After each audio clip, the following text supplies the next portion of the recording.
crush, hindi kailangan yan. Tapos D, dagger deso. And then yung tile, ayan, dagger, ayun pala yung mother of yan talaga yung dagger. Tapos yung palad naman, super travel. Kailangan kasi ng movement speed dito sa early.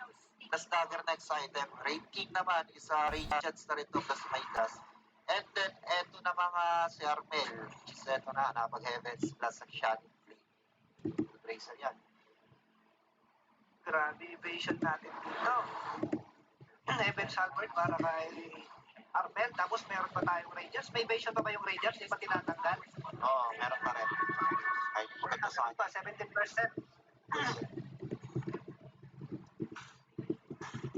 I-stack pa yun. Halimbawa na Rangers na itong si Trolley, 17% chance to miss. And then, papatuan pa siya ng Heaven's Albert. Hindi ano na yun.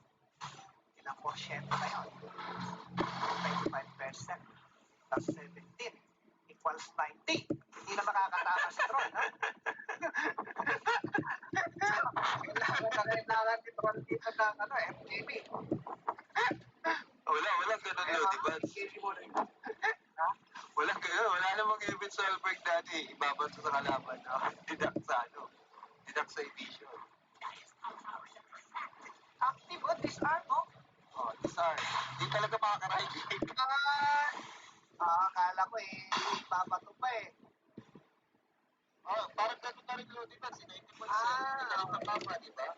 Mas bumuti lang yung inspira.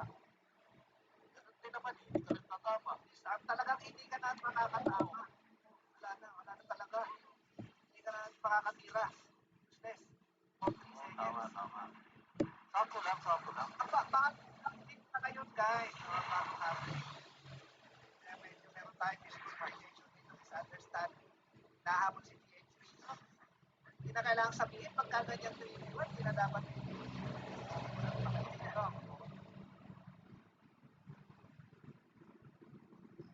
Dami naghahanap sa imapo eh. Dami naghahanap sa imapo.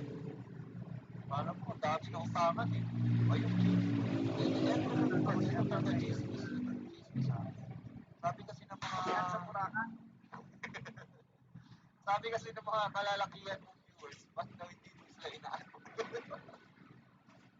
Hindi ko inaano? Oo, hindi mo na inaano sa Facebook. Kapuno na ba? May kaka-accept mo na doon ng babae ka ako.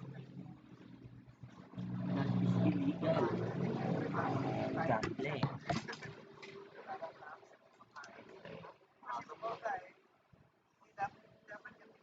Start po tayo after 5 minutes. Ganyan na ha. Lalaki tayo okay lang na hindi accept. Kasi nakatawang friend tayo. Lalaki, parang maganda din tayo, ba? Mas maganda tayo. Ikaw, isang tatlo kayo. Yung ikaw lalaki, tapos yung dalawa, lalaki babae. Sino kakaibigan? Ba? Babae na. Babae. Paano kayo magpaparami? Kaibigan lang. Paparami ba? Kaibigan lang. Kaibigan lang. Gawin mo kayo. Gangster. Tambak na pala ito. Oo, tambak na yan.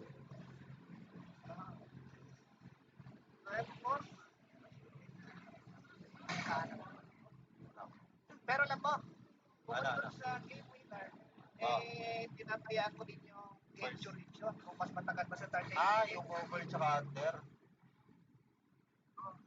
Actually, karamihan ng game tumatagal ng longer than 30 minutes. Karamihan. Ibihira yung mas mabilis. Mas mabilis na sa 30 minutes. Saan pa kaya ng over? Over 30 minutes. Kakapagpakan na rito. Troll. Malaman sino babaratan. Ito na, nahuli dito si Gabi Raking. Nauubusan ng mana. Oh my God. Lalo tayong carry dito.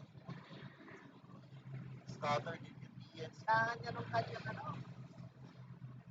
ano ba yung talent niya? Talent. Hindi pa niya makukuha yun. Kaya po.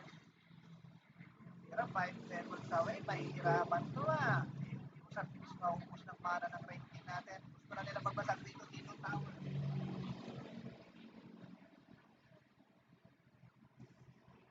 seconds bago makuha yung red team natin. Hindi niya magamit yung budget.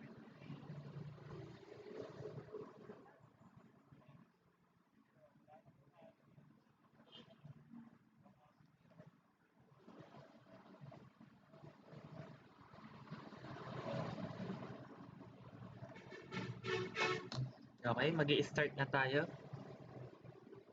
Medyo enough ko na yung stream ng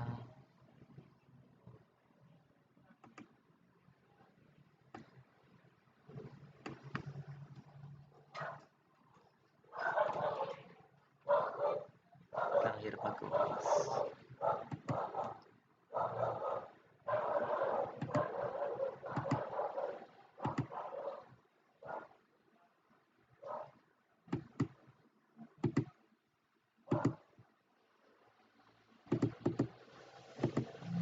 Okay, so welcome sa, ayan, medyo konti lang yung viewers ngayon, 45 viewers.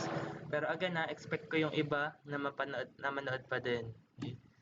Medyo nakaka-tempt, medyo nakaka-tempt manood ng TI. Okay, yung iba nanonood ng probinsyano. Okay. Ayan. Ganda nga ng laban nakaka-tempt. Yeah, sige, focus tayo. Nagsabi ako ng 8 o'clock dapat panindigan. Okay. Okay. Good evening. Okay. So, let's start. Okay, resume natin. Umpisa tayo ng mga word problems. Starting with the variation problem. Okay. Pag sinabing direct variation or direct proportional, okay, so may proportionality constant tayo, nilalagay natin is k. Pag sinabing directly proportional, nasa numerator. Kapag inverse proportional, nasa denominator. Okay, pwede rin siya magkasama. Okay, combined variation. Okay. So, paano ginagawa yan? Okay, sample ng mga problems natin na naka-variation problems. Okay. Tulad dito. Given that W varies directly as the product of x and y and inversely as the square of z. Okay? So, sinabi, W varies directly as the product of x and y and inversely as square of z. So, magfo-focus lang tayo. Okay? Ang binigay dyan is the formula for W. Okay? So, W is equal to, okay, varies directly as the product of x and y. Since directly yan, ilalagay mo sa numerator yung variables na x and y. And is inversely as the square of z. So, ilalagay mo naman sa denominator yung square ni z. Okay? But wait, there's more. Since variation yan, lalagyan natin siya ng proportionality constant. Okay? Ang proportionality constant, ilalagay natin siya as k. Okay? Usually, nasa numerator. Kung nasa denominator man yan, walang problema. Okay? So, nilagay natin sa k, yung k sa numerator. Okay? So, ibig sabihin, ito ang magiging working equation natin. Now, what's next? Okay, given that W is equal to 4 when X is equal to 2, Y is equal to 6, and Z is equal to 3. So, binigay yung W, X, Y, Z. Mapapansin natin, W, X, Y, Z, ang magiging may iwan sa atin is K. Therefore, we can now find the value of K.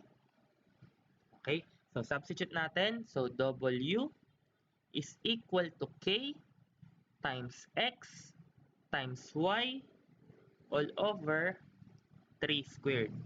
Okay?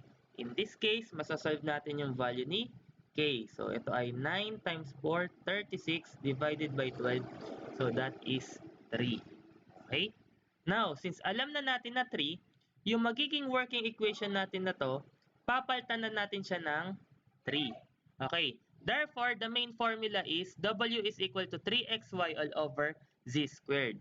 So, ang tanong na is find the value of w. Okay? So, doon na tayo sa mismong question. Find the value of w. Yung k natin is alam na natin na 3. Tapos, binigyan niya na tayo ng value ng x, y, z. Ang x natin is 3. Ang y natin is 6. At ang z natin is 3. Yan. Then, squared. Okay? Therefore, we can now solve for the value of w. And then, we will find out that the value of w is 6. Okay? Therefore, ang final value natin is 6. Okay? So, the answer for that is 6. Okay, good. Okay, sa mga answer before pa ma-reveal yung sagot, good for you. Okay?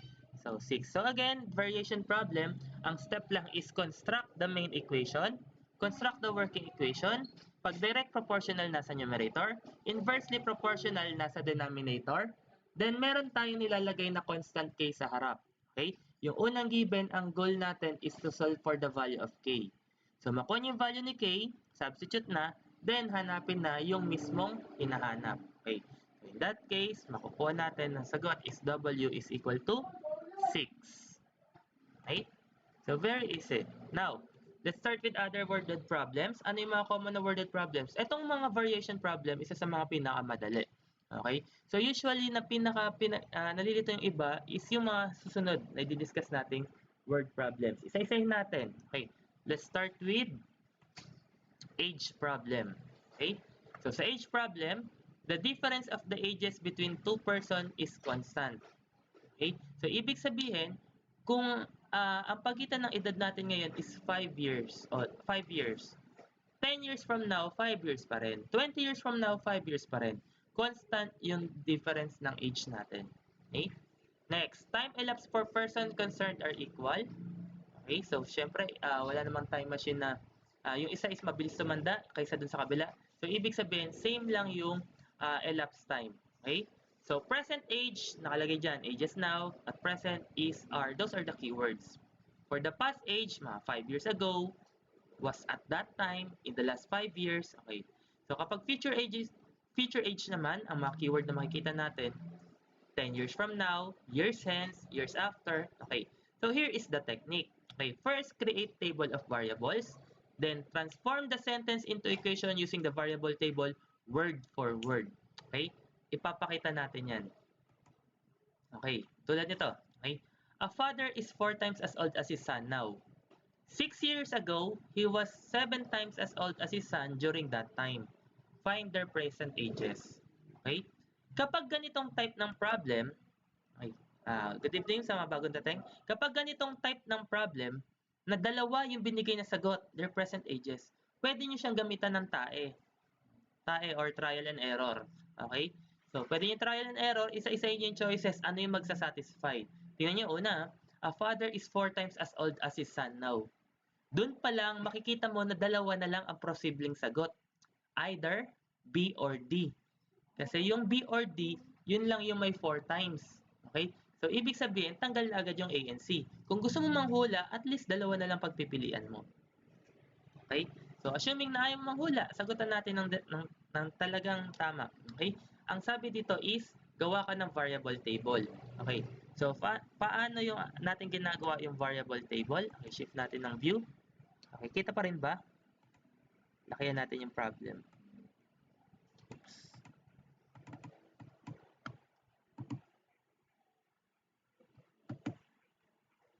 Okay. Okay. So, nakalagay dyan at father is 4 times as old as his son now. So, may unang gagawin mo sa variable table, hanapin mo yung dalawang involved. So, meron tayong si father at saka si son. Okay? Here is the variable table. Okay? Yung x-axis natin or yung rows natin is represented by kung sino yung mga involved. So, si father and si son. Now, yung nasa taas, those are the period. Okay, kailan yung involved? Okay, nakalagay dyan, now, tsaka 6 years ago. So, pwede mong gawin, this one is now. Okay, this one is 6 years ago. Walang tinta. Okay. Isang now and 6 years ago. Next, create a variable. Okay? Kung ang edad ni father now is x, ang edad ni son now is y. 6 years ago, anong edad ni father? Kung si father ay x years old ngayon, 6 years ago, he is x minus 6 years old. At si son naman ay y minus 6 years old. Okay? Those are their ages. Now, once na tapos na yung variable table, we will now proceed doon sa creation ng problem, creation ng equation word for word. Okay. So, paano yon? Malagay dyan. A father is 4 times as old as his son now. So, now, titingin tayo ngayon sa x dito sa table or sa column ni now. Kapag sinabing father, gagamitin mo is x. Kapag sinabing son, gagamitin mo is y. So, gawin, transform word for word. A father, x, is equal sign 4 times as old as his son now. So that is 4y. Okay? Therefore, meron na tayong first equation. A father is 4 times as old as his son now. Since now, gagamitin mo yung variable under now. Okay, next sentence. 6 years ago. So, 6 years ago, dito ka titingin. Okay, dito tayo titingin, meaning, kapag sinabing father, x minus 6. Kapag sinabing son, y minus 6. Okay, sa 6 years time, sa 6 years ago tayo, he. Sino ba yung tinutukoy na he? Si father. So, he natin is x minus 6. Was. Ang is, was, were, that is equal sign. Okay? He was 7 times as old as his son. So, that is 7 times the age of his son. So, ano ba ang age ni son? Ang age ni son ay y minus 6. Okay? GG. Ay, sorry. Okay na. Sad. Okay, tuloy tayo. X minus 6 is equal to 7y minus 42 kapag sinimplify. Okay? Simplify pa natin. Ito, gawin natin sa form na kasya sa mode 5.1. Okay? So, pag dinala mo sa mode 5.1, dapat nasa kaliwa yung variable. So, ito magiging x minus 4y is equal to 0. Okay? Diba? Kasi sa mode 5.1, dapat x, y equals constant. So, ito dapat maging xy is equal to constant din. So, magiging x minus 7y is equal to, okay, transpose natin to, negative 42 plus 6, that is negative 36. Okay, meron na tayong dalawang equation. Okay, ito sa first sentence, ito sa second sentence. So, ibig sabihin, pwede na natin gamitin yung calculator. So, that is mode equation 1. Okay, so coefficient natin is 1, negative 4, 0. So that is 1, negative 4, 0. And sa baba, meron tayong 1, negative 7, negative 36. 1, negative 7, negative 36. Okay? So, makukuha nating sagot, x is 48, y is 12. Okay? So, x is 48, so that is the age of the father. Yung 12, that is the age of the son. Okay? Therefore, the answer is letter D.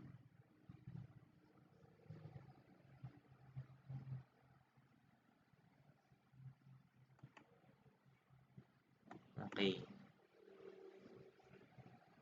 Next, let's proceed to the next problem. Okay, next problem.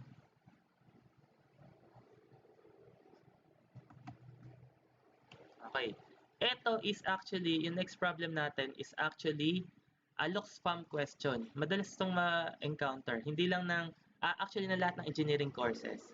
Pag yung mga nag-board exam na, nabasa tong question na to, pagkakita pa lang ng problem, alam na agad yung sagot. Okay? Kasi sa sobrang dalas maglabas, yung ibang prop, ginagawa ring bonus question to eh. Okay, basahin natin. Mary is 24 years old. Mary is twice as old as Anne was when Mary was as old as Anne is now. How old is Anne now? Na-encounter nyo na to? Siguro kung nag-review na kayo or nag-advanced study kayo, na-encounter nyo na itong problem na to and alam nyo na yung sagot. Okay? So again, Mary is 24 years old. Mary is twice as old as Anne was when Mary was as old as Anne is now. How old is Anne now? Ayan. Nag-aantay ako sa comment section kung merong nakakaalam ng sagot. Okay? Kung mga nakapag-look-sum. If ever na hindi, sige, solve natin. Pag tinignan mo yung ganitong problem, parang medyo nakakatakot, no? Basahin mo pa lang, nakakalito na siya. Okay, parang hindi mo na alam kung anong gagawin mo. 24 lang yung kaisa-isang given na number. Tapos aalamin mo yung edad ni Ann. Okay. So again, para hindi tayo malito, let's proceed dun sa standard procedure natin. Okay? So let's start with variable table. Okay? Ang involved ay si Mary tsaka si Ann. Okay? Tapos, ano yung mga period involved? Okay? May sinabi ba kung ilang years ago, ilang years from now? Wala, di ba? Pero, makikita mo siya sa tense. Okay? Mary is twice as old as Anne was when Mary was as old as Anne is now. So, may dalawang period. Yung present, tsaka yung past. Okay? Yun nga lang, hindi binigay yung past kung ilang years ago. Hindi siya in-specify. Okay? So, nakalagay dito, Mary is 24 years old. So, pwede mo nang sabihin, si Mary is 24 years old. Si Anne, hindi natin alam, gawin nating X. Okay? So, 24 tsaka X. Now, dun tayo sa past, sa was. Okay? Hindi binigay kung ilang years ago. Let's assume na this is K years ago. So, kung K years ago yan, si Mary is 24 now, K years ago, she is 24 minus K years old. Si Anne naman, kung present niya is X, K years ago, she is X minus K. Okay? Therefore, pag sinabing Mary is, 24 yon. Anne is X yon. Mary was 24 minus K, Anne was X minus K. Okay? Now, once makomplete yung variable table, okay, transform natin word for word yung sentence. Nakalagay dyan, Mary is 24 years old. Okay, then, doon na tayo sa next question. Mary is, so ano yung Mary is? 24 equals twice as old as Anne was. So, twice as old as Anne was. Ano ba si Anne was? X minus K. Okay, so that is already the first equation. Okay, kung gusto nyo i-simplify para pumasok sa mode 5.1, so meron tayong 24 is equal to 2x minus 2k. Therefore, pag pinasok mo siya sa mode 5.1, that is 2x minus 2k is equal to 24. Okay? Proceed tayo sa next equation. Okay? Sa next sentence. Yung third sentence dyan, when Mary was as old as Anne is now. Ulitin natin ha. Mary was as old as Anne is now. Ano yung Mary was? 24 minus k. So, that is Mary was as old as Anne is now. Ano ba si Anne ngayon? So, X. So, equal daw siya kay Anne now. So, dapat equal siya sa X. So, pag inayos natin yan, so that is X plus K is equal to 24. So, nilipat ko yung K sa kabila, tapos pinagpalit. Okay? So, that is X plus K is equal to 24. Okay? So, balik tayo sa mode equation. Okay, i-substitute natin. So, 2, negative 2, 24. Ito yan, 2, negative 2, 24. And then 1, 1, 24. Okay, ang unang lalabas is si Kx. Okay, ang pangalawang lalabas is si K. So, ibig sabihin, okay, ang edad ni Ann ngayon ay, yung tamang sagot, 18. At yung tinutukoy na was, that is 6 years ago. Okay? So again, the answer is 18. Okay. Kasi that is the age of Anne. Ang natanong is, how old is Anne now? Okay, that's a Loxfam question. Pag tinanong yan, actually guys sa quiz B, makita mo, Mary is 24 years old, 18. Okay, alam mo na agad yung sagot. Kasi this is a common question na tricky, na sobrang tricky, nakakatuwa siya ibigay sa student. Ay mukhang malilito yung student. Kaya ang daming gumagamit ng question na yan. Siyempre, di ko na gagamitin. Alam niyo na yung sagot eh. Okay. Okay. Okay. Good sa mga sumasagot using the chat box. Okay, tuloy niyo lang yan. Tama yan. Okay. Now, let's proceed sa next type ng problem. Okay. Meron tayong mixture problem. The technique is create table of mixtures wherein first column is the volume and mass, second is the rate, and the third is the mass or volume of the quantity for the given rate. Okay. So, complete the table using multiplication across and addition downwards. Then, solve for the unknown. Okay. Pag binasa niyo yan, medyo nakakalito pa, no? Actually, mas madali yan kapag in-apply na or diniretso na natin sa application. Okay. Perform natin. 10% ay 10 liters of 25% salt solution and 15 liters of 35% salt solution are poured into a drum originally containing 30 liters of 10% solution. What is the percent concentration of the mixture? Okay. So again, nababasa ba? Okay. So again, meron tayong tatlong part. Okay. Una is solvent. Ay, solution pala. Okay. Then percentage. Okay. then yung amount na ini-specify. Okay? So, nakalagay dito, salt solution. So, ibig sabihin, amount of salt ang ilalagay ko. Okay? Gagawa tayo ng table. Again, ayan. Solution, kung yung total solution, ilang litro siya. Percent, binibigay naman kung ilang percent yan. That is the rate. Amount of salt, since salt natin yung tukoy, gaano karami yung salt. Okay? Ulitin natin, basahin natin yung problem. 10 liters of 25% salt solution. So, ibig sabihin, 10 liters ng salt, 25%. Okay, gawin natin decimal, so that is 0.25. Ihahalo mo siya sa 15 liters ng 35%. So, meron tayong 15 liters, 35%. Hinalo mo siya sa original na 30 liters, 10% solution. So, ibig sabihin, ito yung tatlong pinaghahalo-halo. Okay? Yan lang yung binigay, di ba? Question, what is the percent concentration of the mixture? So, ang gagawin mo, kukunin mo yung total niya, total percent concentration. Ito yan. Okay? What is the rule? Okay, ito yung rule. Kapag horizontal, multiplication. Again, horizontal, multiplication, vertical, addition. Again, horizontal multiplication, vertical addition, except sa percent. Ito ang hindi lang ina-add. Yung 0.25, 0.35, 0.1, hindi yan ina-add para maging x. Okay, ito lang. Pero the rest, ito, ina-add yan. Ito, ina-add. Then horizontal, multiply. So, kukumplituhin mo lang yung table, makukuha mo na yung value ni x. Okay, paano yun? 10 times 0.25, that is 2.5. Okay? 15 times 0.35. Okay. 15 times 0.35, that is 5.25. Okay?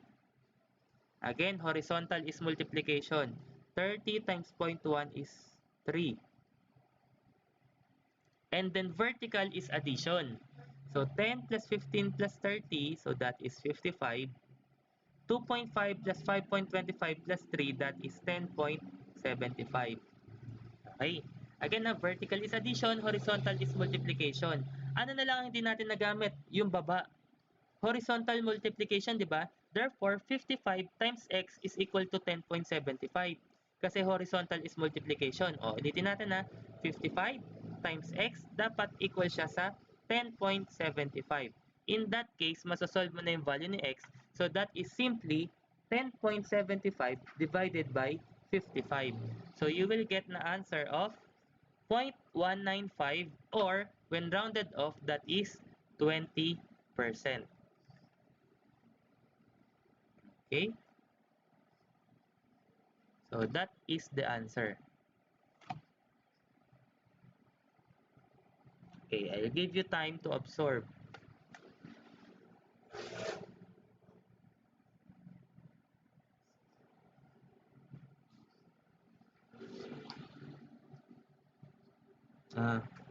Kumakain din ako habang nag-stream. So, pwede naman kayo kumain habang nanonood.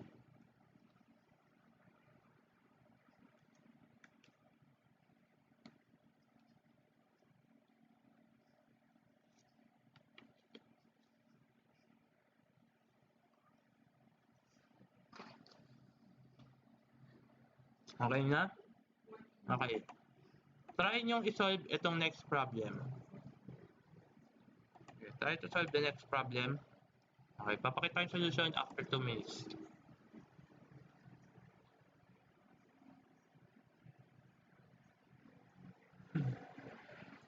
Ibahin nyo na lang pangalan, sir. Okay. So, hindi yung given yung pinalitan no? Yung pangalan. Hindi na si Mary tsaka si Ann. Sige. Malay nyo, gawin ko.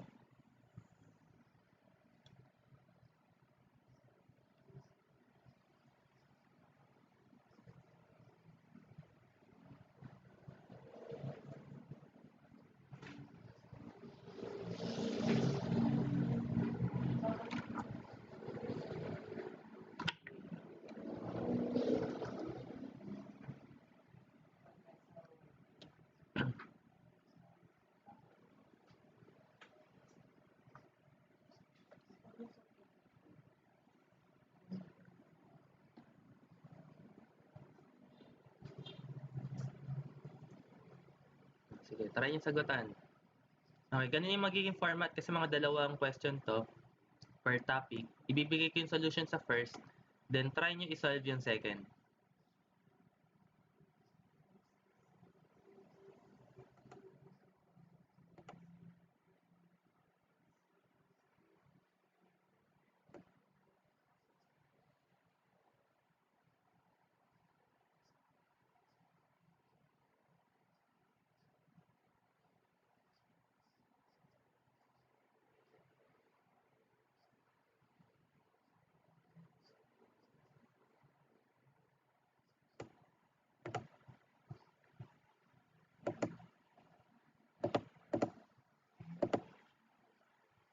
Okay, may mga sagot na yung iba. Meron ng dalawang may sagot. Pero sige, try to solve pa din.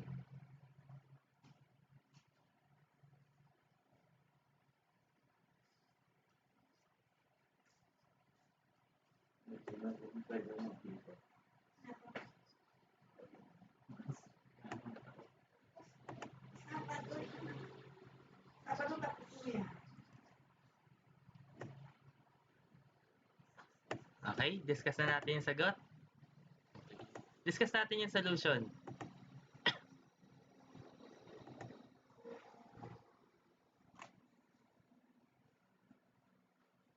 Okay, 3 parts ulit tayo. Okay. We have the solution, the percent, okay, and then the amount. Okay. Nakalagay, how much water must be evaporated from 10 kg solution which has 4% salt to make a solution of 10% salt. So, amount of salt pa rin tayo. Okay? So, how much water? So, ang original solution tayo, meron tayong 10 kg solution na may 4% salt. So, 4% salt. So, 0.04. Tatanggalan mo daw siya ng tubig. Tapos, ang magiging resulta niya is 10% salt. Okay? Tandaan na, evaporated. So, ano pag sinabing evaporated? Iinitin mo, matatanggal yung tubig. Pero yung salt, hindi siya mag-evaporate. So, from 4% salt siya, since nawala ng tubig, okay, naging 10% salt na lang siya. Okay? So, ang hinahanap natin, how much water must be evaporated? Okay? So, ito, yung solution, okay, ito lang yung kailangan tandaan. Evaporated, di ba? So, hindi mo siya i-add, kundi ima-minus. Okay? Kung nag-add ka ng tubig, that is plus. Pero since tatanggalan mo ng tubig, i-evaporate mo yung tubig, magiging negative yung x mo. Okay? Now, percent, pinag-uusapan natin is salt, di ba? Pag in-evaporate mo, ang mag-evaporate lang is water. Yung salt, hindi siya mag-evaporate. Therefore, yung tinanggal mo na water, that is 0% salt.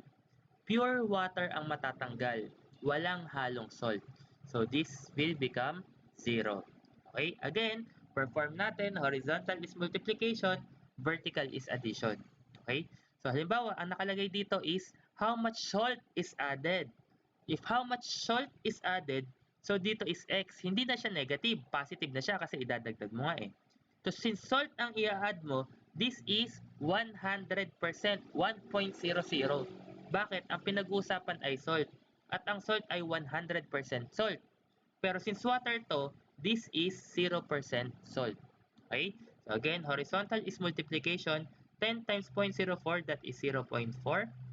Negative x times 0, that is 0.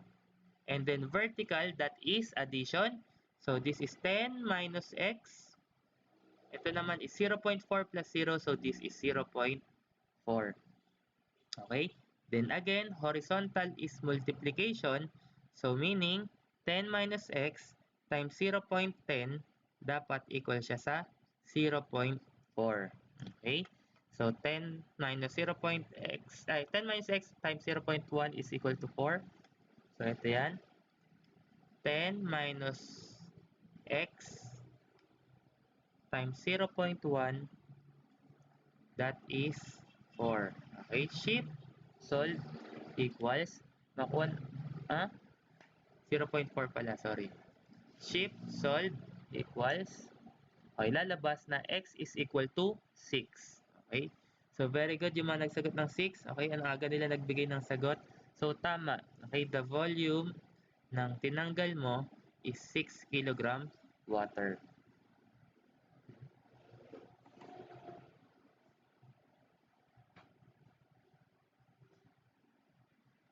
Okay, so tama yung mga binigay niyong sagot. Okay, so tama. So at least before pa, ayun maganda. Since yung second question bawat problem is binibigyan ko kayo ng time, try to solve for yourself. Okay? So tumama naman yung karamihan. Okay. Now, let's proceed with the next type ng problem. Okay? Next type ng problem is the work rate. Okay? Work rate analysis. Okay, so work rate is equal to 1 over total time to finish the job done. Okay. So work rate analysis, sum of individual rate is equal to di ba? Mahirap intindihin kapag ganyan lang. Pero kapag nasa diniscuss mo na siya na may kasamang problem, madali lang siya. Okay. So ganito 'yan. Okay. Ibay ko yung formula. Okay. So that is summation ng time work all over time if alone dapat equal siya sa number of work done. Ulit, time work all over time if alone. Ibig sabihin, kapag mag-isa siya, time to complete. Kung mag-isa lang siya, gaano katagal niya bago ma-finish yung work. Number of work done, usually 1 lang to. Depende na lang kung marami yung sasabihin. Okay, bibigyan ko kayo ng example mamaya. Okay? So, ganito. Tulad nito. A certain pipe can fill the tank in 7 hours. Another pipe can fill the same tank in 5 hours. A drain pipe can empty the full content in 25 hours. With all 3 pipes open, how long will it take to fill the tank? Okay? So may tatlong pipe tayo. Okay, si pipe A, si pipe B, kaya niyang punuin yung tank. Okay, ibig sabihin papasok siya. Si pipe C, drain pipe, okay? So palabas naman siya. Kaya niyang, kung puno yung tank, kaya niyang ma-empty in 5 hours. Therefore, ganito yan. Okay? Since may tatlong pipe, gawa ka ng tatlo. Okay? Okay, pero yung pangatlo is drain pipe, di ba? So drain pipe, instead of using positive, that is negative. Okay? So kung yung nasa baba, time to complete if alone. Kung mag-isa lang siya, gaano katagal? Okay? Yung una, kaya niya in 7 hours. Yung pangalawa, kaya niya in 5 hours. Yung pangatlo, kaya niyang i-empty within 25 hours. Okay. Sa tanong, with all 3 pipes open, how long will it take to fill the tank? Ilang tank ba yung pupunuin nila? Isa lang naman, di ba? So that is equal to 1. Okay, that is number of work done. Ibig sabihin, kung tatlong tank yung i-fill nila, equal to 3 yan. Kung 10 tank yung i-fill nila, equal to 10. Pero since isa lang naman yung pinapapunong tank, equal to 1. Now, ano yung numerator? Okay? Ngayon, pinagsama-sama mo, di ba? Pinagsama-sama mo, nakalagay dyan, all 3 pipes are open. So, ibig sabihin, kung X hours bukas yung una, X hours bukas yung pangalawa, X hours din bukas yung pangatlo. Okay, yun yung tinatanong. Gaano katagal sila bukas ng sabay-sabay para makapuno ng isang tank? Okay? So, kapag ginamitan natin siya ng calculator, so that is x over 7 plus x over 5 minus x over 25 is equal to 1. Okay, then use shift solve equals, but divide to. This is minus. Okay, so shift solve equals 3.30 hours. Okay, 3.30 hours, therefore x is equal to 3.3. So ibig sabihin, kung bukas sila ng sabay-sabay, 3.3 hours bago mapuno. Okay? So kung sabay-sabay sila naka-open, malamang pare-pare silang x dito. Pero kunwari ang tanong, yung drain pipe, 2 oras lang nakabukas. So kung 2 oras lang nakabukas, instead of writing x here, you will write 2. Okay? So what if ang tanong, yung una nakabukas siya.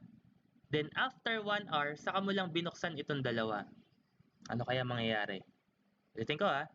What if ito nakabukas siya, umpisa pa lang.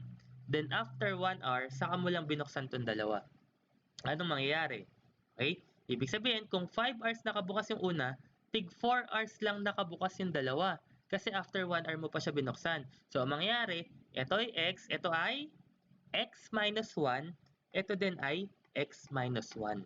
Okay? Kasi 1 hour less yung tinrabaho nila. Okay? So, yun. Okay, now, sige, I'll give you time to absorb and then try to solve the next problem. Ay, walang binigay na next problem. Okay. May mga problem naman sa libro, sa gilisan niya, or sige, magbibigay din ako ng something like handouts para may additional problem kayo na pwedeng isolve. Again, kapag hindi niyo masolve yung problem, huwag mahiyang magtanong, mag-PM. Okay? Mag-PM kayo kahit sa Facebook, kahit sa Twitter, kahit sa ML pa yan. Okay? Send private message. Okay, papakita ko yung solution. Okay. Let's proceed with the next problem. Okay, basa mo na ako baka may comments.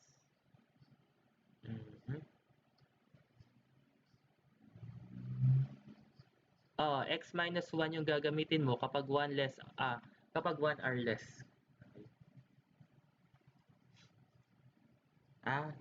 Kanina pa pala yung message, ngayon ko lang ni-replyan. Okay, now, fourth type ng problem natin is the motion problems. Okay? So, pag sinabi nating motion problem, okay, so ang pinaka-concept niyan is V is equal to dt. Okay? So, physics pa rin tayo, physics yung gagamitin natin. Velocity is equal to distance over time. Okay? So, ito yung magiging basis natin. Nakalagay dito, meeting situation, sum of the individual distance traveled. Departing situation, okay, sum of the, okay. Overtaking situation, total distance. Basta, yun na yun. Mas madali siya intindihan kapag okay, problem. Okay, ganito yan. A jogger starts a course at a steady rate of 8 kilometers per hour. Okay, 5 minutes later, a second jogger starts the same course. Okay.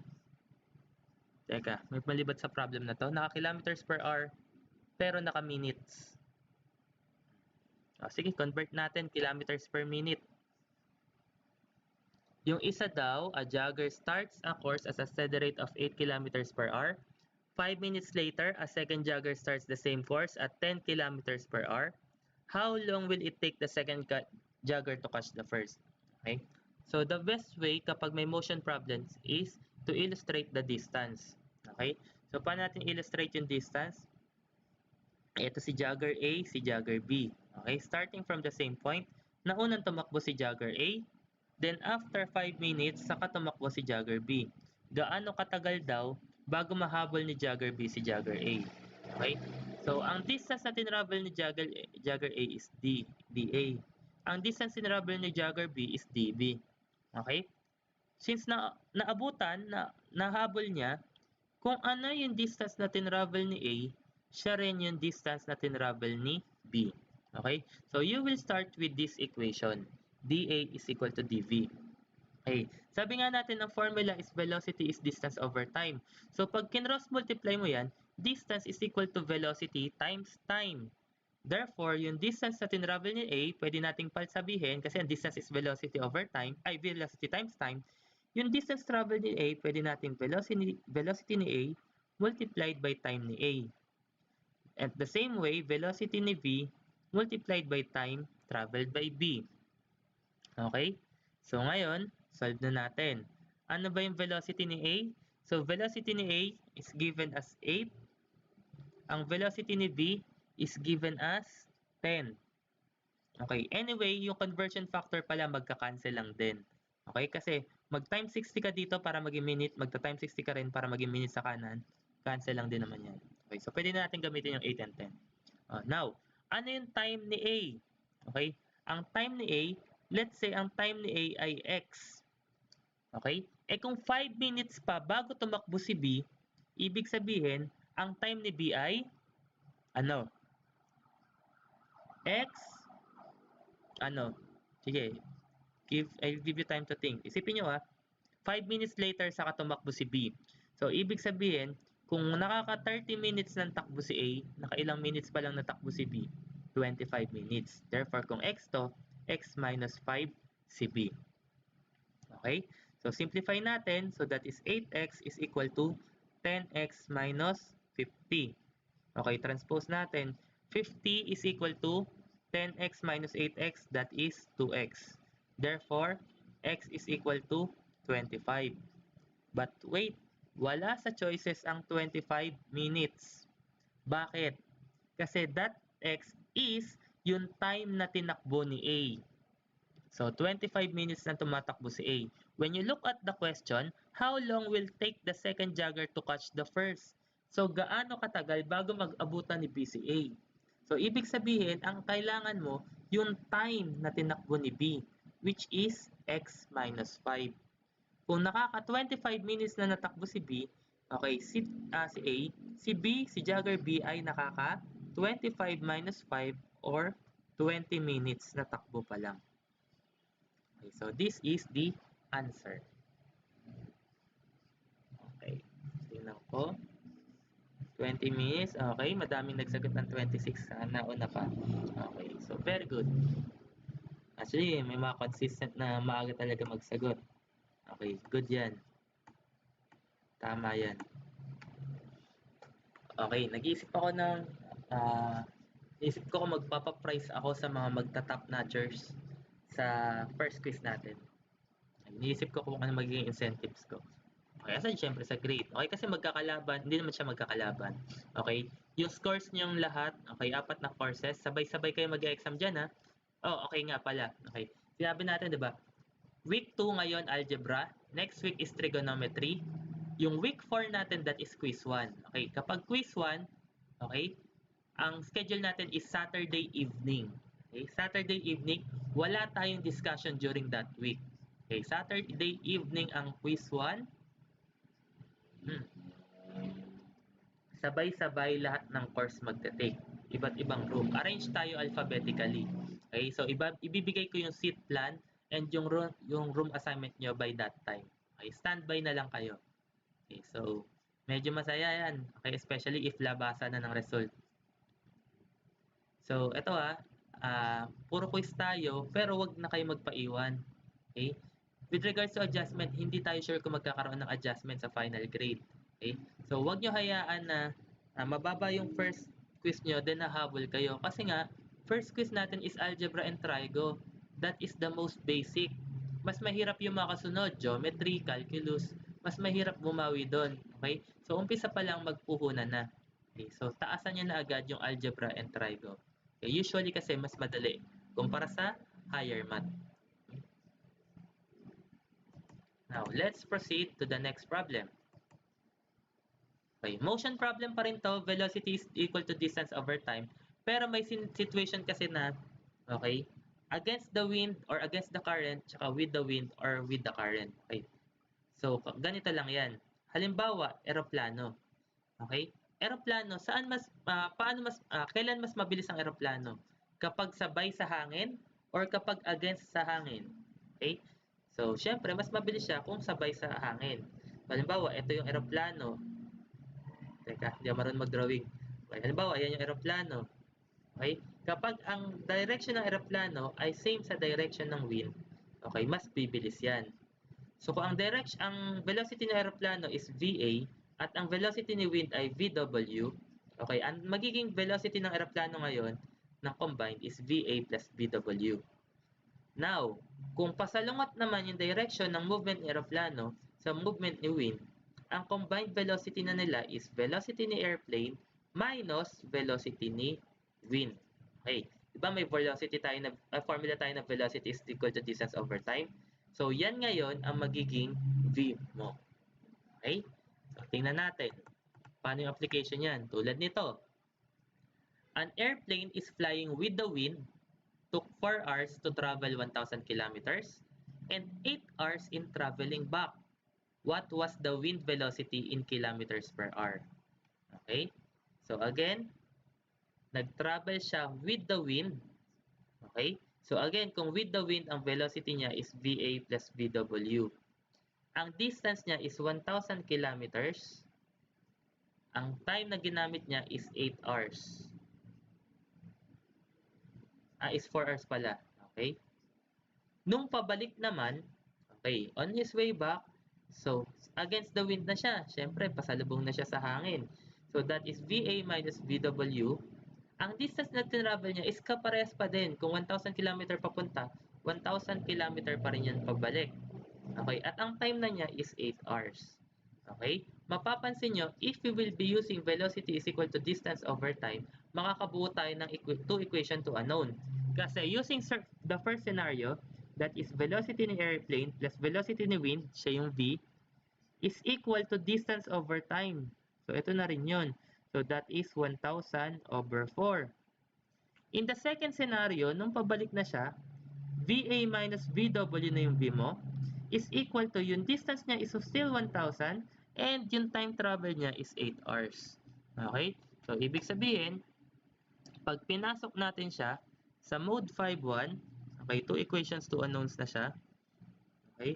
So, substitute lang natin yung coefficient. 1, 1,000 over 4, and then 1, negative 1, 1,000 over 8. Okay? Makikita natin, again, yung unang lalabas, yung unang variable mo, so VA. So, ibig sabihin, ang velocity ni airplane mo is 187.5 kilometers per hour. Ang velocity naman ni wind ay ayan, 62.5 kilometers per hour. Therefore, the answer is letter B. Okay, so that is how you will solve motion problems. Okay. Rest. Okay pa yan? Okay, so good. 62.5 kilometers per hour.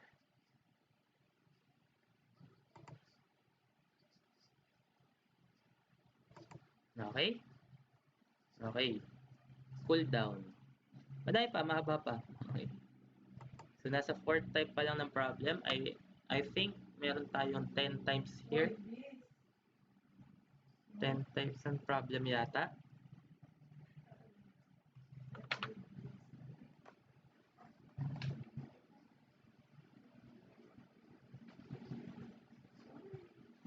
Okay.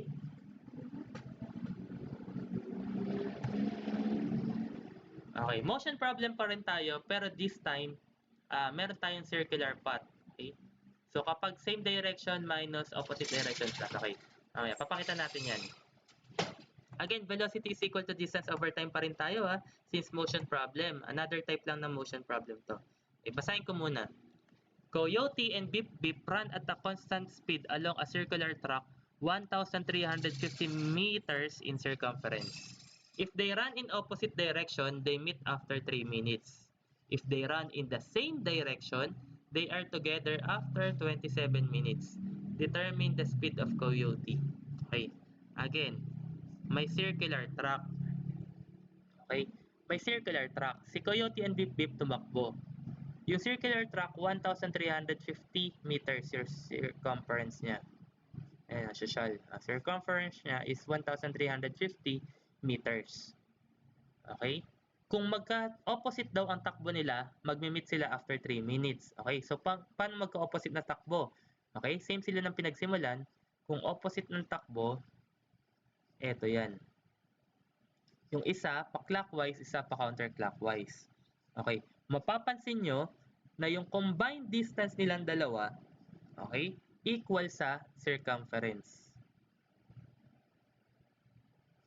Okay? This is if opposite direction sila nag-travel.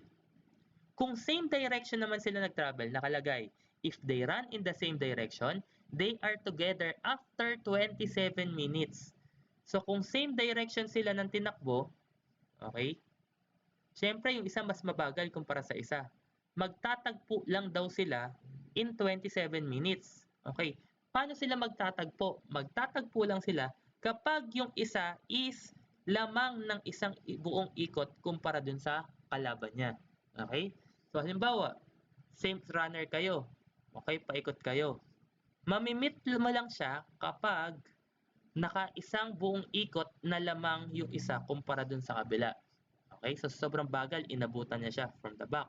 So, ibig sabihin, pag minus mo yung distance nila, okay, dapat ang katumbas ay isang buong ikot, which is 1,350 meters.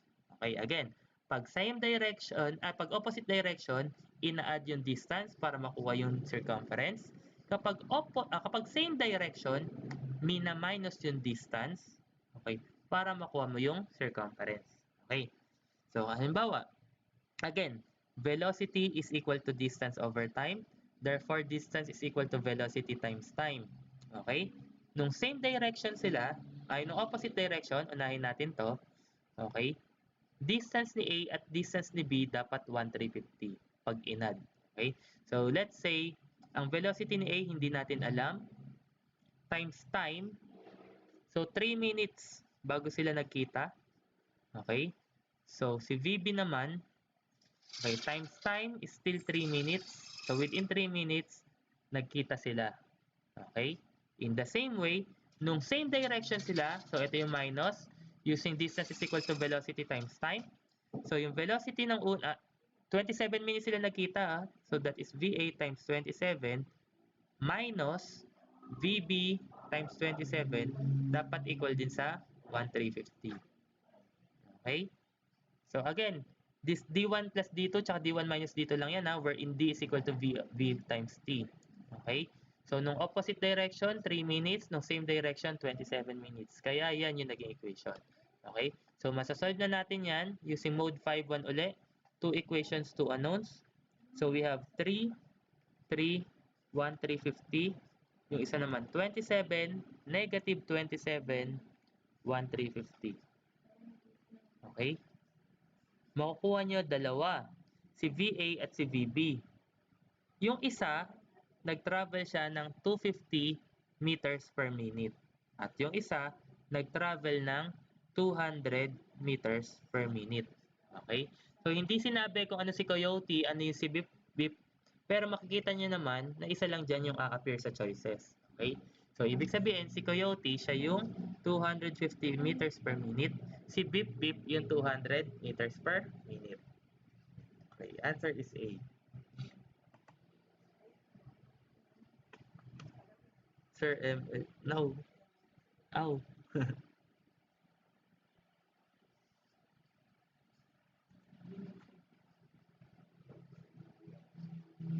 Okay. Proceed tayo. Sige, take time to absorb. Meron na lang akong 13 slides after this. 1, 3. Okay? So, most probably before 10 tapos tayo. Okay. Clock problem. Okay, so this is clock problem. Magbibigay ako ng survival tips sa dulo. Okay, ganito yan. Okay. Angle ng minute hand. So, we have 6M. Di ba? May clock tayo. Okay. Take note ang clock natin is analog, hindi yung digital clock kasi wala namang arrow yung digital clock. Okay, so meron tayong minute hand tsaka hour hand. Okay? So yung angle natin is with respect to the 12 o'clock hand. Okay? So kung with respect to 12 o'clock hand, halimbawa, nasa 3. So ang 3 is 90 degrees with respect to the 12 o'clock hand. Ang 6 is 180 degrees with respect to the 12 o'clock hand.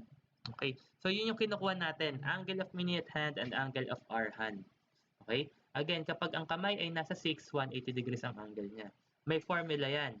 The angle of hour hand is 30H plus 0.5M. Kailangan yung kabisaduhin to. Okay? So, the angle of minute hand is equal to 6M. You need to memorize these two.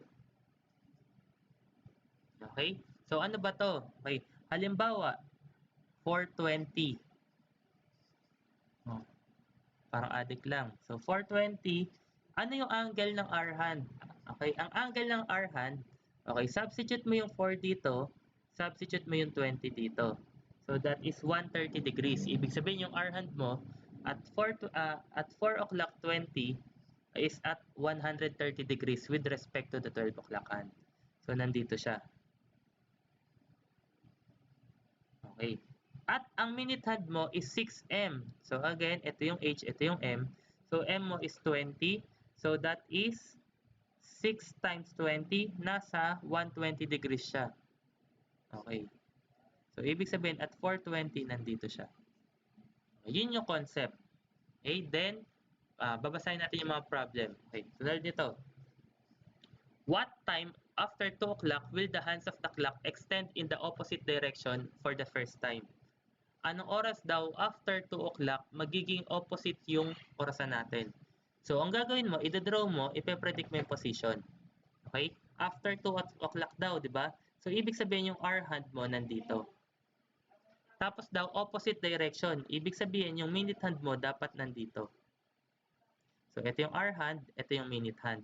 Dapat ganito yung itsura ng orasan. Question, anong oras yan? Okay? Based sa choices, mahulaan nyo, di ba, na mapapredict nyo more or less tanggal yung dalawa dyan. Okay, tanggal yung C and D kasi mukhang 243 yan eh. Ang tanong, ano na exactly? Okay, so here is what you will do. Okay? Since ang angle na kukuha natin is with respect to the 12 o'clock mark, so ang gagawin mo na lang, angle ni minute hand minus angle ni R hand. Okay, since opposite direction, di ba? Since kung opposite direction, kunin mo yung angle sa pagitan nila. Kasi kung opposite direction yan, ang angle sa pagitan nila is 180 degrees. Therefore, your working equation is angle ni minute hand minus angle ni R hand is dapat equal sa 180 degrees. Kasi nga, opposite direction sila. Okay? So, ang angle ni minute hand is 6M minus ang angle ni R hand is 30H plus 0.5M. Okay, dapat equal to sa 180. Okay?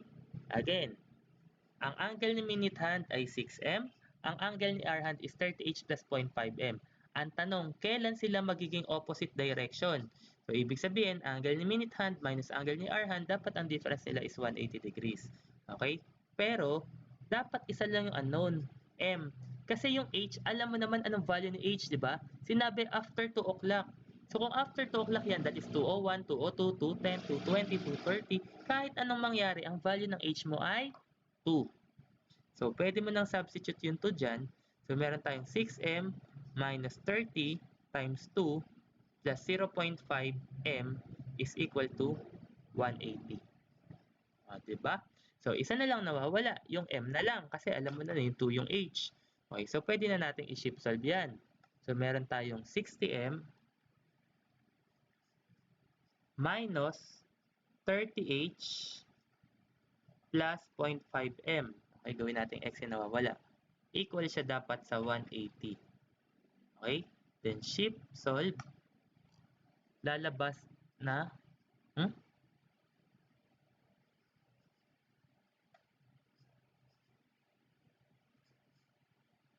6M. Nasaan yung mali? Oy, sobra 0. Okay. 6M minus 30H plus 0.5M. Dapat equal siya sa 180. So, shift solve. Makukuha natin na ang M is 43.64 pag na-round off. Therefore, the time is 6:43.64.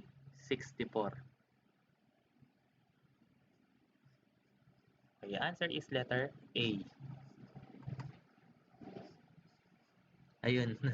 Ngayon ko lang nabasa yung mga comment nyo. Okay, 6M. Nagkamali ako ng type 6M. Thank you sa correction.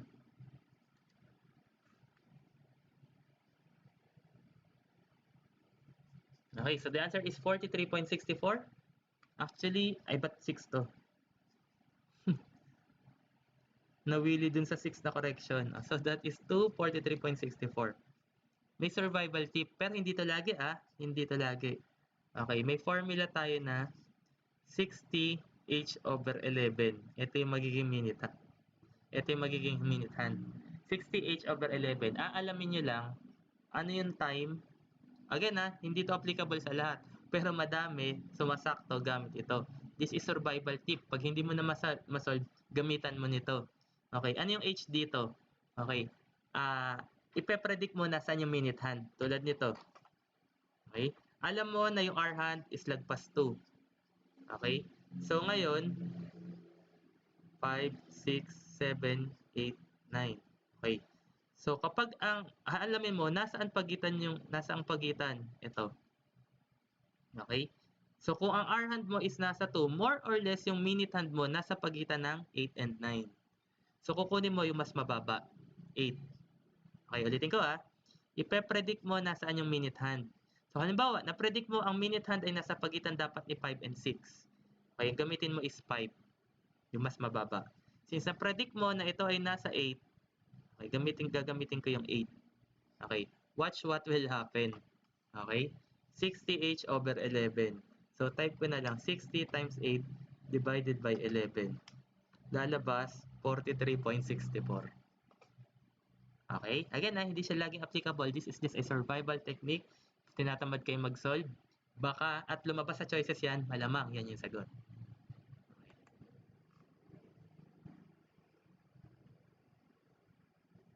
Ayan, pwede rin yung, actually ang clock problem, madaming solution. Pero kung pabilisan, ito yung pinakamabilis. Ayun, yung sinulit ni Jay, okay, tama din yan. Okay, another approach. Madaming possible approach. Actually, ayoko ituro to dun sa mga student ko sa Applied Engineering Math kasi talagang nakukuha nito yung tamang sagot. Hindi naman talaga siya actual solution. Itong 60h over 11. Okay, syempre dapat matuto muna sila ng mano-mano. Ngayon, matatanda na kayo, prepare na kayo. For board exam, pabilisan yan. So, tinuro ko na to. Okay. Ano bang kasunod nito? Clock problem pa rin ba? Ay, wala na. Yun lang yung clock problem. Madami namang clock problem sa libro. Okay? So, pwede kayong mag-base doon. Again, the recommended book is Gilisanya. Okay, aside from discussion, meron dun sample problems and solution to the problems. Okay? Ang board exam kasi is pataasan din ng confidence. Yung confident ka kapag nagsagot sa board exam. Paano ka magiging confident? Magsagot ka na magsagot ng problem. Okay? Dito is actually paramihan ng nabasa. Okay? Kasi may encounter mo na yung problem. Sa sobrang na-encounter mo na yung problem, nagiging looks familiar na yung question. Okay? So again, proceed tayo. Next type ng problem natin is coin problem. Okay, so nakalagay dito, coin problem. Penny is 1 cent, nickel is 5 cents, dime is 10 cents, 25 is 25 cents. Okay? Kasi ang mga examiner, kumukuha din sa mga libro yan. Okay? At yung mga libro naman natin, hindi nilalagay na, tawag dito? Hindi Tagalog yung currency, hindi peso. So, dapat alam niyo yung term. So, kasi kunwari dito, etneb, o kung etneb, alam niyo na 20 pesos yun. Ay, basta yun. Siguro pag nilagay Rojas, pag Rojas, 100 pesos. Right, kung sa Pinoy. Pero ang basis kasi kadalasan is US currency. So, alam nyo dapat yung term. Okay, naka-cents sila. Okay. So, quarter is 25 cents. Okay, ito yung mga kailangan nyo tandaan. Quarter. Diba quarter, 1/4. So, 1/4 naman yun. So, malamang alam nyo na 25 cents yan. Dime. Dime is, diba, D, decimal. D, 1/10. 1/10. So, kung 1/10 yan, so that is 0.1 ang katumbas or 10 cents. Kapag nickel, ano ba pwedeng palatandaan dito? So, nickel this is 5 cents. Okay na bahala kung paano tatandaan na nickel is 5 cents. Yung pennies naman natin, ayun, this or 1 cent. Malamang alam nyo na yung palatandaan dyan. Okay, kapag pennies, 1. Okay, 1 cent. Okay. So again, quarters, 25 cents, dimes, 10 cents, nickel, 5 cents, pennies, 1 cent. Okay. So now, may edition required. Wala naman siyang edition. Okay, pero volume 1 and volume 2. Ngayon, kung may mga kakilala kayo na tapos na mag-board exam, bilhin niyo yung mga gilisanya nila kasi lahat sila may gilisanya. Tama. Volume 2 calc na yung laman. Volume 1 and 2 lang yung algebra nasa volume 1 and 2. Okay. And I know yung iba nagre-review na Okay, ng Gilisanya volume 1. Okay. Kabi opened her coin purse and found pennies, nickels, and dimes. If there are twice as many pennies as there are nickels and dimes combined, how many times nickels and pennies are there if she has a collection of 90 coins? Actually, dun pa lang sinabi na collection ng 90 coins. May mga may eliminate na kayo dyan. Tanggal na agad yung C kasi dapat ang total ay 90. Okay. So, ang tanong, again, twice as many pennies as there are nickels and dimes combined. How many dimes and nickels are there if she has collection of 90 coins? So, let tayo. Okay? Let P yung pennies, D yung dimes, and N yung nickels. Total ng 90 coins. So, kung total ng 90 coins yan, so penny plus nickel plus dime ay dapat equal yan sa 90. Okay, next. What's next? Okay, nakalagay. If there are twice as many pennies as there are nickels and dimes combined.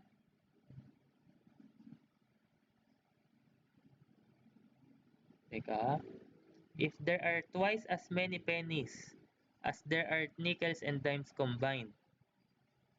So, yung pennies mo daw ay twice ng combined ng nickel and dimes. Okay, ayan. So, solve na natin. Yan lang yung binigay, di ba? Walang ibang value. Ibig sabihin, combine yung nickel and dime, wala tayong pake kung sa mga value nila. Okay. So, mangyayari dyan, yan na yun. Galing dito sa second equation, makukuha mo na ang n plus d ay equal siya sa p over 2. Okay? Bakit ko kinambine? Kasi 3 variables, di ba? 2 unknowns lang, 2 equations lang yung nabuo natin. So, kung 2 equations lang yan, dapat 2 unknowns lang din. So, ang ginawa ko, kinambine ko na yung n and d para maging 1 variable. So, n plus d equal siya sa p over 2. Para pag sinubstitute mo sa first equation, p plus n plus d. Ang n plus d mo is p over 2. Dapat equal siya sa 90. Okay? Masasolve na natin ilan yung pennies. So, x plus x over 2 is equal to 90. Okay? So, shift solve, makukuha mo na ang number of pennies is 60. Okay? Therefore, kung 60 yung pennies, dapat yung nickels and dime combined mo is 30 para mag-total siya ng 90. Therefore, that is 60, 15, 15. Answer is letter B. Ayan, tama. Again, hindi nyo naman kailangan isolve kasi pwede kayo mag-trial and error. Kasi pagkakita nyo ng trial and error, actually, malalaman nyo na agad yung sagot. Okay? Tatapusin ba? Medyo bibilisan ba natin para umabot tayo sa game 3? Naniniwala ko may game 3 yung TNC Liquid.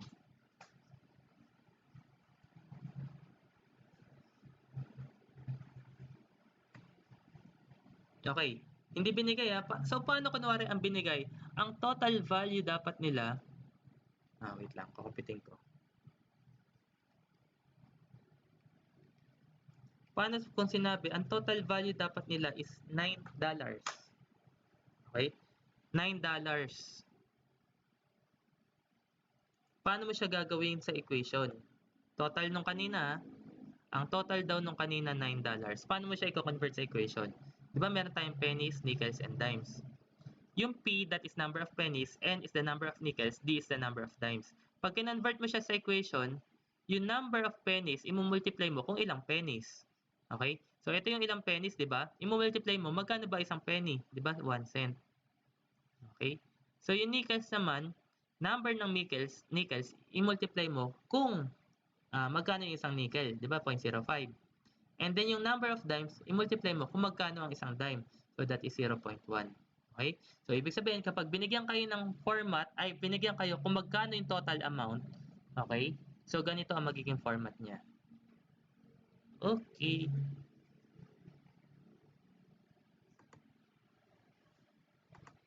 Next, Diophantine equation. Okay? So Diophantine equation, a system of linear equation in which the number of equation is less than the value of unknowns.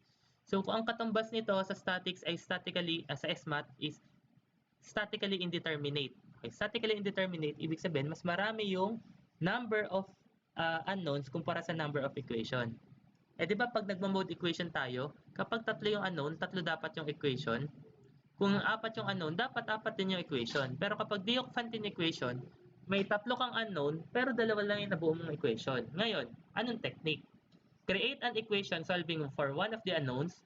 Use calc or trial and error to determine which value produces a whole number result. Usually kapag Diophantine equation, ang mapoproduce mo is whole number result.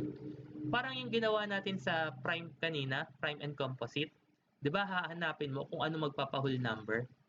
Okay? Para masabi mong factor siya. So parang ganun din 'yon. Kailangan mo malaman kung ano yung magsasatisfy sa kanya by alamin kung sino yung makakapag-produce ng whole number result. Okay, para mas maintindihan, okay, sagutan natin ang problem na ito. Okay. John bought 20 chickens for 200 pesos. The cocks cost 30 pesos each. Hens 15 each and chicks 5 pesos each. How many cocks did he buy? Di ba? After ng mga pennies, nickels, dimes, doon naman tayo sa cocks, chickens, and basta yan. Okay. So, bumili siya ng 20 chicken. So, ang binili niya, merong cock,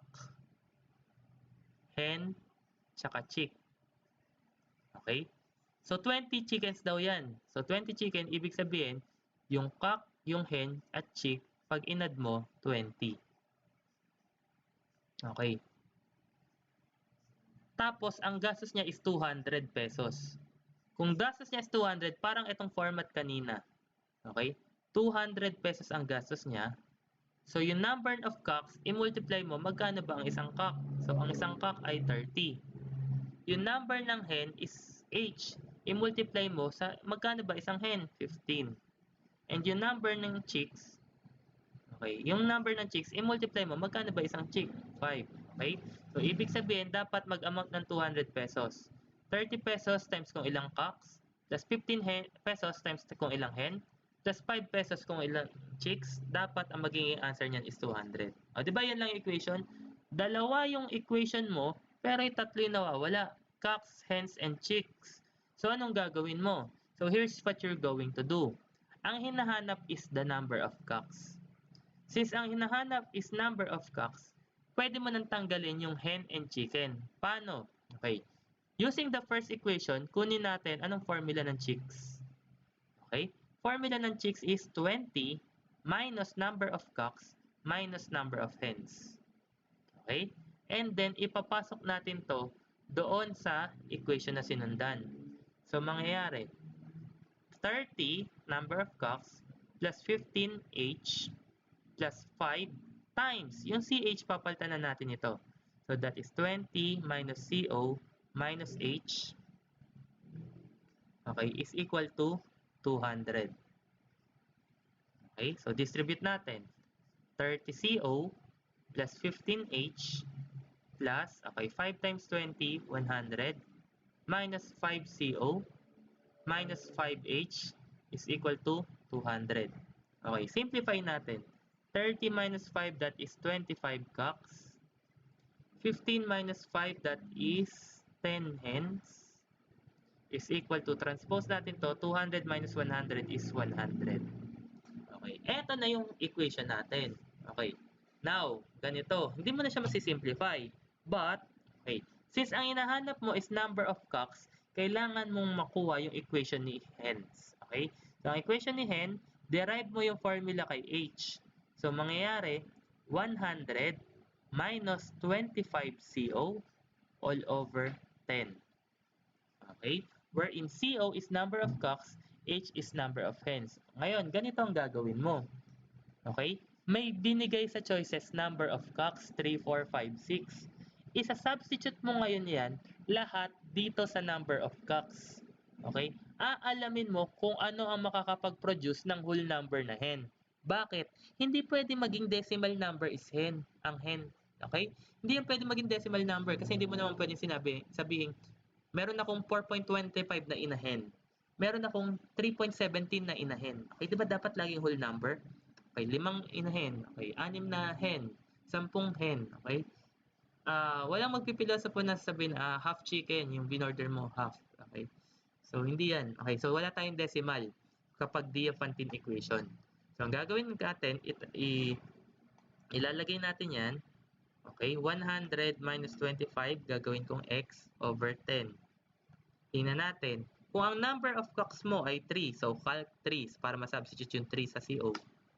Meron akong 2.5, hence, bawal yan. Again, walang decimal. Calc 4, 0. O yun, pwede yun. Calc 5, negative. O wala akong negative na hen. Calc 6, negative. Although whole number siya negative, wala naman akong negative 5 na hens. Therefore, the answer is 4. Kasi ito lang yung nakapag-produce ng whole number na result. Okay, na reasonable value ni hen. Again, the value of cox is 4. Okay, at kung 4 nga si cox, si hen ay 0. Okay, since 20 yung cocks, 20 yung chickens, di ba? So, malalaman mo na ang number of chicks ay 16. Okay, verify natin kung tama. Magkano ang isang cock? 30 pesos. So, 120 yan. Magkano ang isang chick? 5 pesos. So, this is 80. Therefore, pag inad mo, tama, 200 pesos yung gastos niya sa manok. Okay, so that is how you solve the Aventine equation.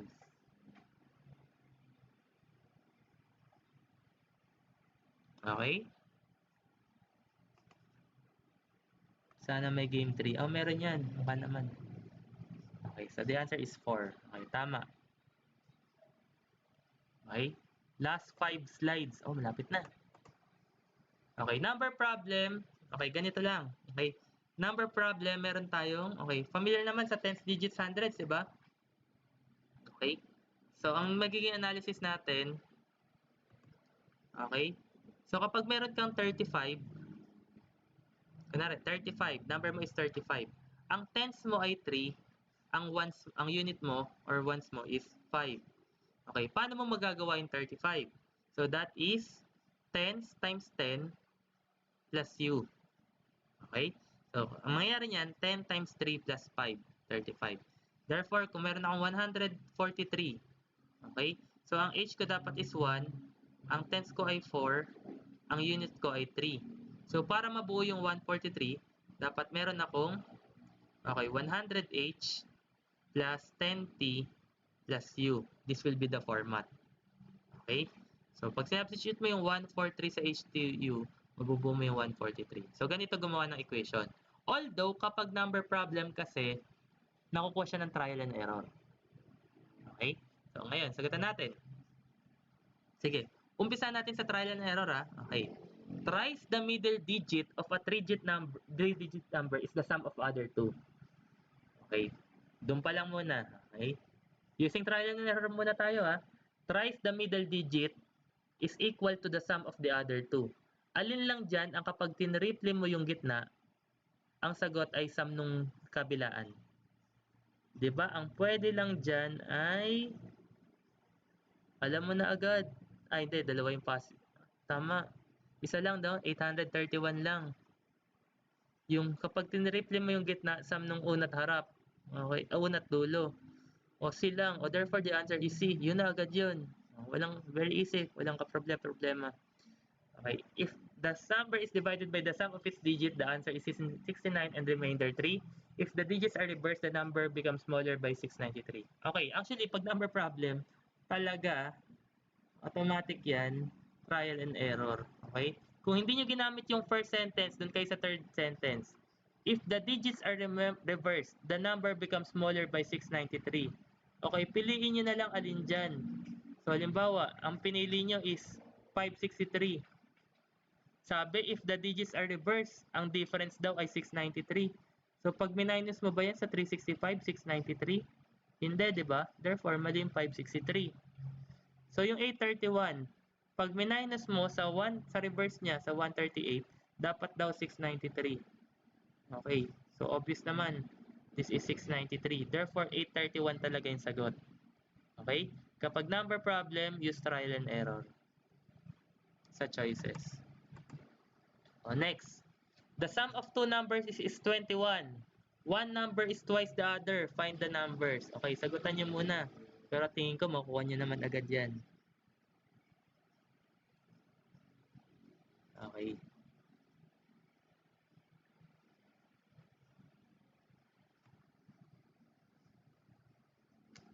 Oy, tama din pala yung A na dun sa twice the middle.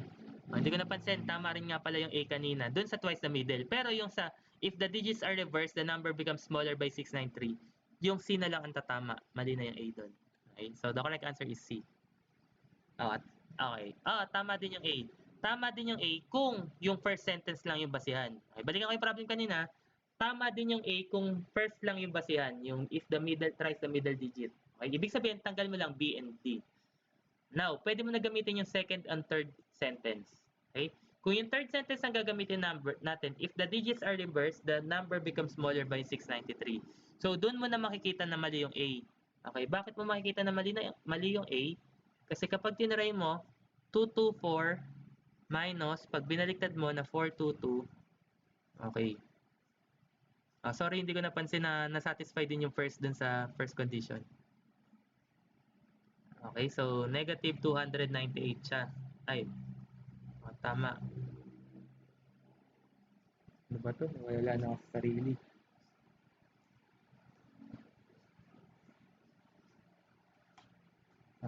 Ba't ganun? Nag-cancel. Okay, negative 198 siya. Okay, so hindi na niya nasatisfy yung 693 na condition. Okay, so ang correct answer lang dyan is C. Okay, so therefore, kung magta-trial and error kayo, ang trial and error is elimination lang.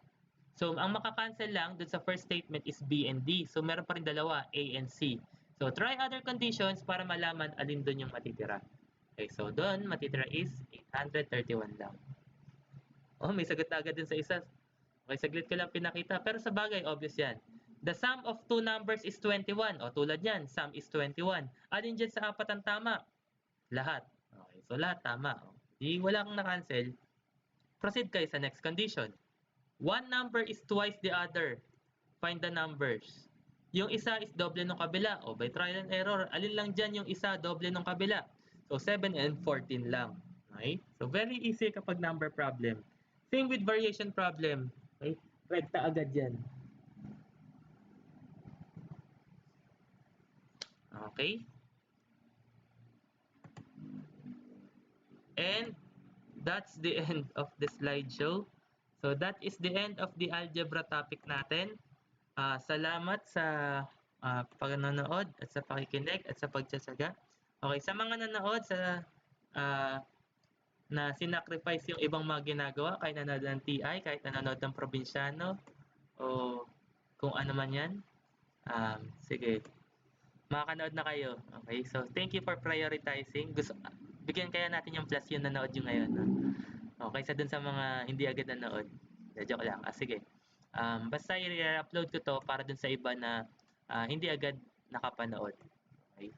So, again, Saturday ko patatanggalin to. Thank you sa lahat. Okay, thank you sa pagsuporta. Okay. Like and subscribe. Sa mga hindi pa nakasubscribe, subscribe na. Tapos, kapag wala kayong Gmail account, gawa mo na kayong Gmail para mag-subscribe kayo. Okay? Okay. And then, i-announce ko na lang sa group kung kailan yung discussion natin ng trigonometry for next week. Okay. Hello. Sige. Thank you.